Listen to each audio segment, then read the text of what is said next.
Hello everyone. So right in front of you is a wireless controlled motorized camera slider system, and this is made by a company called GVM, which is short for Great Video Maker. So basically, I already opened up the box. It comes with this wireless controller, which is powered by Bluetooth, and it comes with a motorized sliding unit. Um, the unit is run by a belt, um, and over here on the other end is the actual motor. The motor is powered by those standard Sony 550 or F770 compatible batteries. So, and they actually came with two batteries and a battery charger. I'm doing this video because I want to warn you, if you are also thinking about buying this wireless slider system, to maybe just avoid it, because I was excited to receive it today in the packaging, and I took it out of the box. I was ready to use it, and I found out it's actually missing parts, so I couldn't even put my camera onto the thing to test it out. And at the initial setup, I also ran into problems of setting up the Bluetooth connection. So there is a very particular way to set up the Bluetooth of this GVM wireless controller and the Bluetooth receiver inside the motor. I'll show you guys how to connect it properly, but I would against in purchasing this sliding unit for almost $400. I bought it because they had a coupon on sale on Amazon for about $360. It comes with, two batteries, charger, motorized unit, wireless receiver, and a whole bunch of camera adapter cables. Unfortunately, it doesn't include a USB-C type cable for my Sony cameras, so I couldn't use it for time lapse as well. And the motor, when you actually run the thing through the belt, makes a pretty loud noise. So I'm gonna be returning this unit after this video, because again, I'm not even gonna be able to put a camera on here to properly test it. The reason being, they shipped with a ball head. Unfortunately, the ball head's thread is one of those larger thread that you usually find on a tripod, and the adapter plate over here, it's a standard size for what the camera mount is. So theoretically, you can mount your camera on here, but then you don't have the full control of the tilt and the rotation of the camera. So it's pretty much unusable because they shipped a product that's incomplete. I cannot screw this on here to put a camera on here to test, which is sad. But I'm gonna show you guys all the general features of this slider anyway. Again, if it's me, I would either probably just go with a mechanical manual slider, or I would go one step up to something maybe twice as expensive, or something around the $1,000 range. This $350 GVM wireless slider just simply doesn't work. I don't really trust it because it ships with incomplete parts. How are you gonna supposed to use it right off the box, right?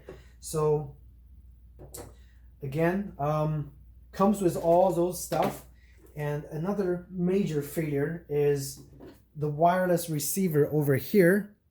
You can only charge it with this included adapter. You can't charge it with a USB cable or anything like that. It's a proprietary adapter to charge this receiver, which is a major flaw. So imagine if your battery dies mid of the shoot and you're on location, you don't have a power brick, you can't even charge it with USB, you're pretty much screwed, because you can't really use this as a manual slider because the motor actually locks the belt on the machine. So it just doesn't move. You can't use it as a manual slider if the battery dies. Even if you have a battery on here and you have the machine powered on, you still cannot use this because the belt is 100% locked all the time. Another major drawback to, in my opinion, because you can't, in an emergency, you can't really fix what is wrong with the machine. Another thing is it does feature a really cool of those parallax effect bar. It's a mechanically powered bar, so basically you rotate this, the plate rotates. So as the plate goes through, it either does a panning motion or it does a parallax motion. So it focuses onto the subject in the center. All sounds really nice in the paper. Again, I can't really test because they shipped me a broken slider or incomplete slider. Quality control wise, not so good. The parts actually feels quite cheap. Even though it doesn't have any flex on the actual slider itself. The thing over here actually moves quite a lot. You can't really lock that. Like even if you lock the plate very steady on the slider, this little plate just moves a little bit. There's no way to prevent this plate from rotating. So it's always moving a little bit. Imagine if you have a fairly heavy camera on there and the movement is definitely gonna affect your final outcome of the video. And for this part, I want to actually zoom in because look at the alignment mark. This is actually centered. Obviously, the plate is not centered. I can't really rotate this plate because they screwed it in like that. So you can't really align the thing based on the mark on the plate itself. So that is another horrible thing about this slider. It's very not precise. It's to a point that it's way off on the center part where the plate was supposed to be screwed in at. It's off. And this manual slider thing, the tube is actually the tube have a lot of movement, so I'm not sure if even if you lock it in pretty nicely, if it's gonna stay steady. All those parts creates little movements, and little movements plus little movements, it's gonna translate into a lot of unpredictable movements.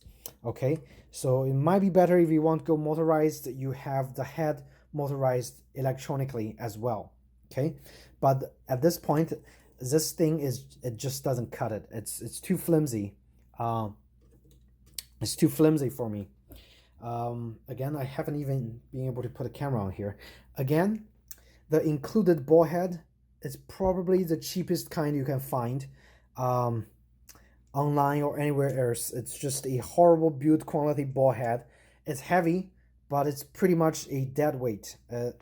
The resistance is not so good. Even if you tighten it down all the way on all the heads, it still moves around. So again, I wouldn't trust this with my really expensive cameras and lenses on the slider, especially if you want to do some tilted shooting. I think stay away from this slider.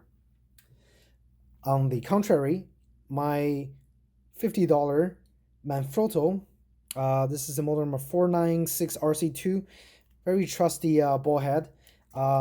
It's not even it's an entry level ball head, but this feels so much more solid, so much more secure than this fancy looking ball head right over here.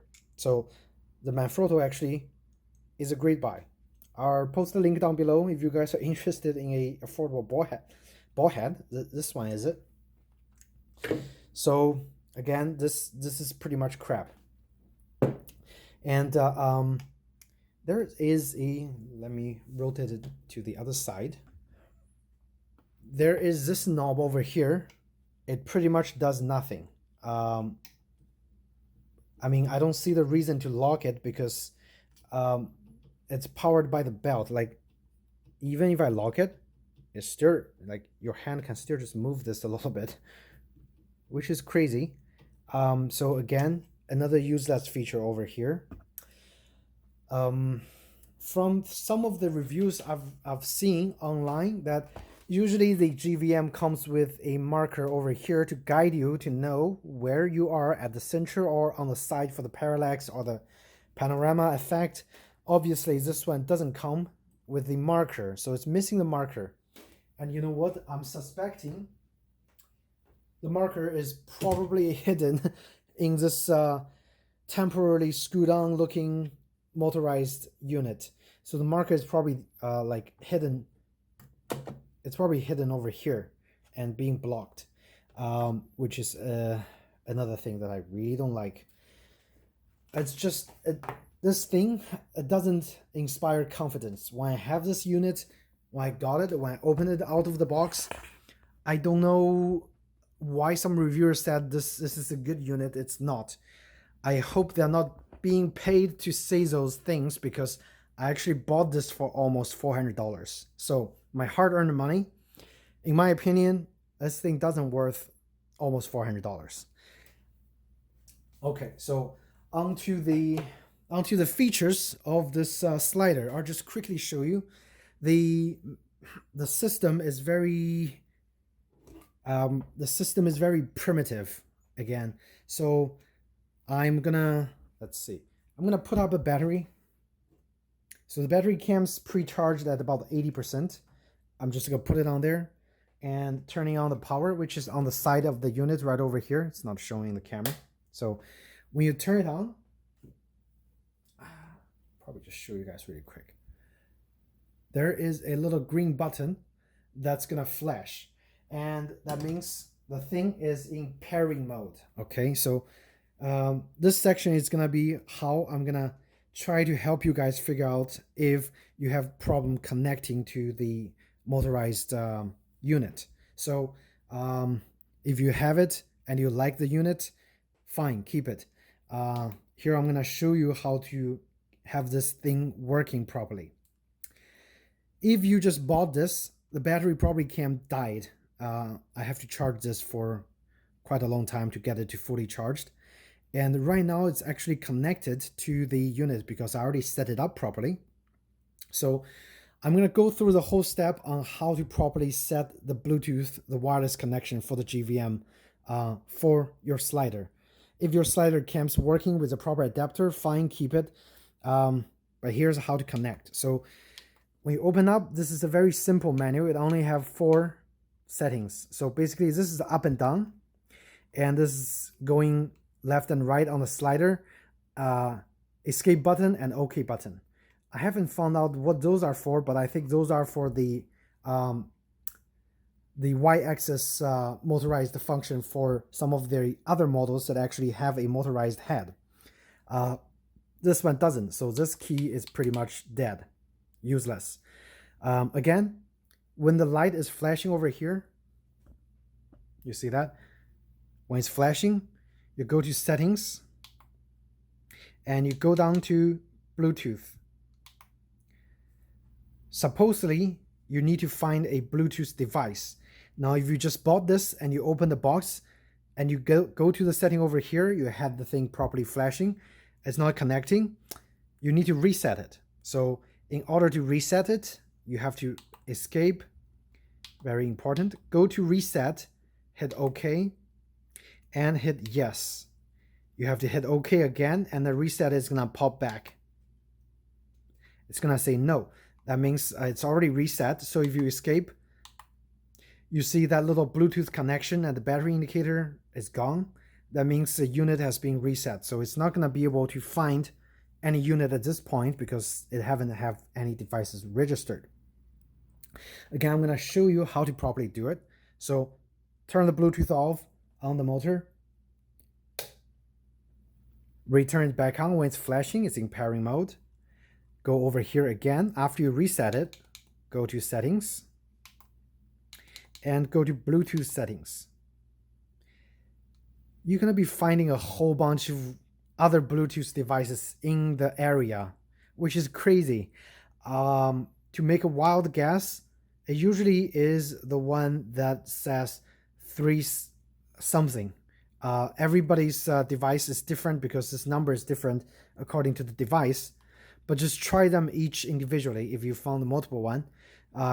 For me, I know because I tested it a whole bunch, and I know the 3CA is actually this device over here. So I hit OK. Oh, That's not okay. Hit OK button, and it's gonna pair. Once it finishes pairing, it's gonna have that little connection sign over there. So the light is gonna beep forever. It doesn't tell you if it's connected or not. The only way you know is actually through here. If it says connection and 80%, you're properly connected. At this point, you can manually move the slider. So go to the video, and if you use the manual mode, hit OK. Show you guys.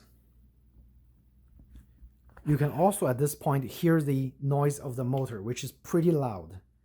Okay, so right now at manual mode, you have the 100% speed, so it's gonna run pretty fast, and it's gonna go from Y axis to the X, it's only gonna go one axis. Here's the motor. This is at 100%. So, and it buzzes for some reason, sometimes in the motor, which is also very weird. And if you press this, it goes that way. So it only have a Y-axis, control, which is simple enough for this slider. Okay, I just repositioned my camera a little bit. So again, that's a sliding action. So originally I had hopes of me doing recording myself with this thing actually moving, have a parallax effect on myself when I'm talking, but based on the noise of the motor, I don't think it's possible. So at this point, I think if you're wanting to get something, shooting yourself with a parallax effect, you might have to look for some other options, because this motor is for sure too loud. You might be able to get away with a longer lens from a slightly further away, and maybe using a lav mic to record yourself, and you might have it working. But for me personally, I stand pretty close to the camera, and usually it's very loud. This is 100%, so I can turn down the speed by hitting OK. When it's red, it's in the settings mode. You just go left and go down to 50%, and maybe take a look. Hit OK or hit escape to make it back, and now it's running at 50%.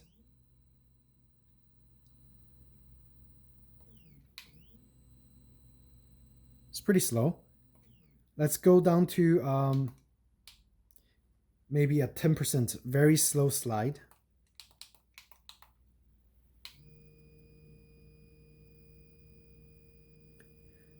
So that is a very slow slide. You can go down to even 1%. Let's see how slow it is. And those settings are probably best for time lapse.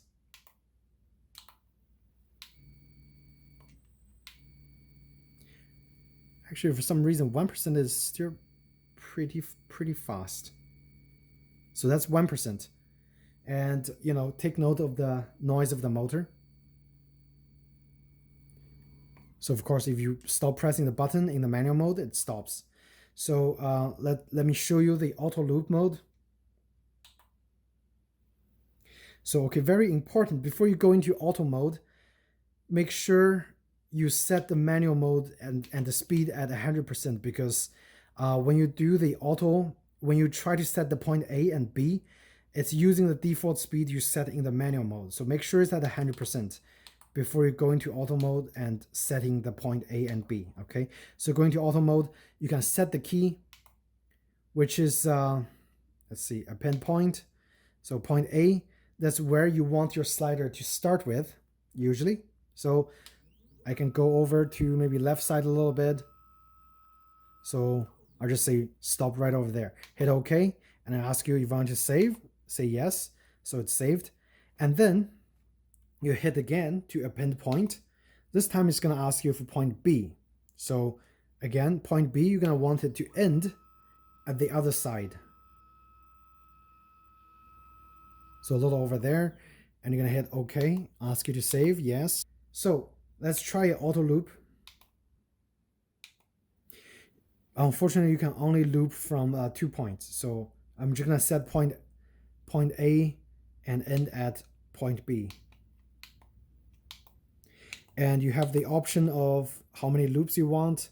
So for this, I'm just gonna hit maybe 2 loops. Okay, escape. And when you hit execute, if it's not at point in A and B, it's gonna go back to A and start. Okay, so hit OK. And again, this speed is the speed you set in the manual mode. So make sure whatever speed you want to use, you set it correctly in the manual mode before you go into the auto loop. Again, going A from B at 100%. It's gonna go back again and do another loop. Let's see where it stops, whether it stops at A or stops at B. Oh. So I set loop count to 2, and it only went back to B and then back to A. So I guess that's counted as 2, maybe. Let's try 3. So 3 loops, and I'm gonna execute. Okay, you can also set the speed over here before you start the auto loop. So again, this time I'm gonna have it go slightly slower at maybe 70%. Okay, confirm and execute. So now it's gonna run at 70% from A to B, and I had it for 3 loops. So let's see how it counts as 3 loops.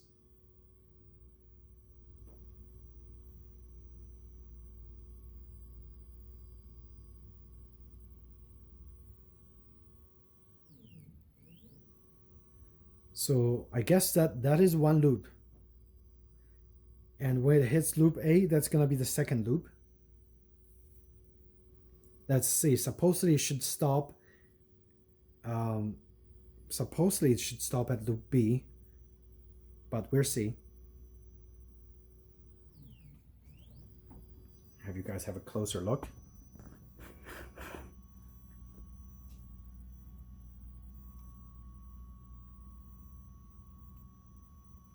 So at this point, you know what? I think when I return this, I'm gonna go buy a slightly better motorized slider, because I do think this movement is very, very helpful. I just never had a chance to even try this, which is sad. So interestingly, it stopped at 3 loops, which means it goes from loop A to B, that's 1 loop, B to A, that's another loop, and A to B, that's the last loop. So when it says loop, it's basically just a movement from one point to the other point, okay? That's pretty much all the demo there is. I'm not using this for time-lapse. I'm not using this for panorama mode.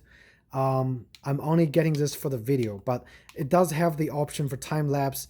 You can also set the key for ABCD, and there's the time-lapse setting right over here.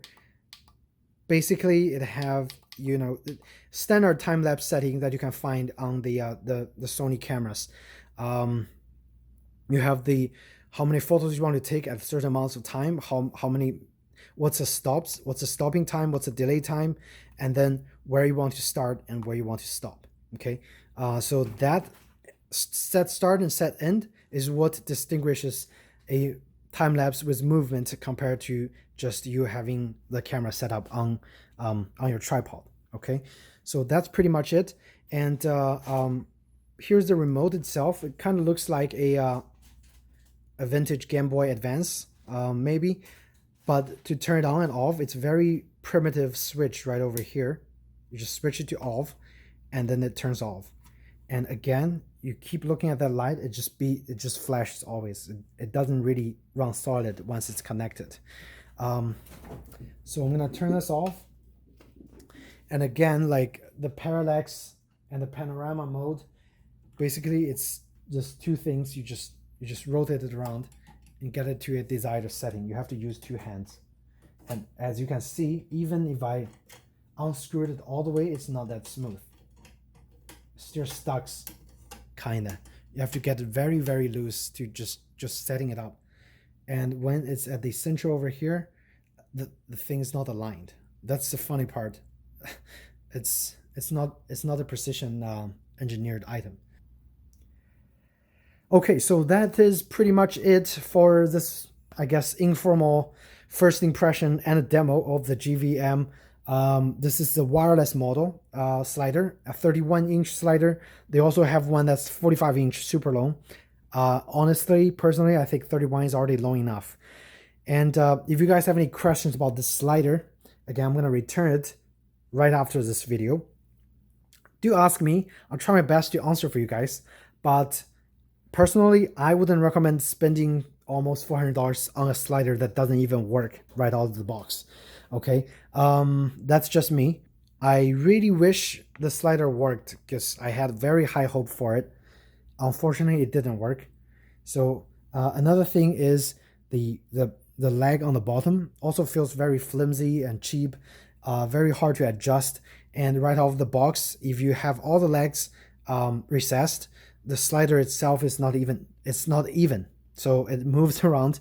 You have to actually manually get it to an even point, which is crazy. Anyway, enough complaint. I think the last thing I need to show you guys is the mounting screw right over here. So I have this little plate to mount everything, but the slider is actually super heavy. So your best bet is actually use two stands to mount it on the two ends of the slider, because the motor side is actually pretty heavy. The non-motor side, let's see, just take my phone off. This is the non-motor side. So it have some holes.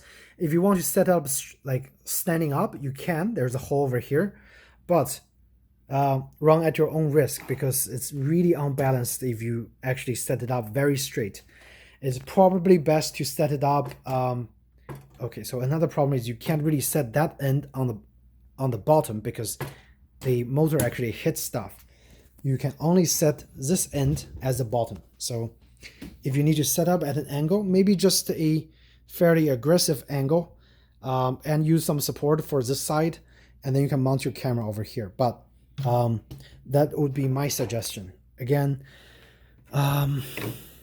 unfortunately, it didn't work. So if you guys found this video helpful, do hit the like button or subscribe to my channel. Hopefully, I should have more similar videos and contents coming out for you guys. Okay, so thank you so much for watching, and take care, guys.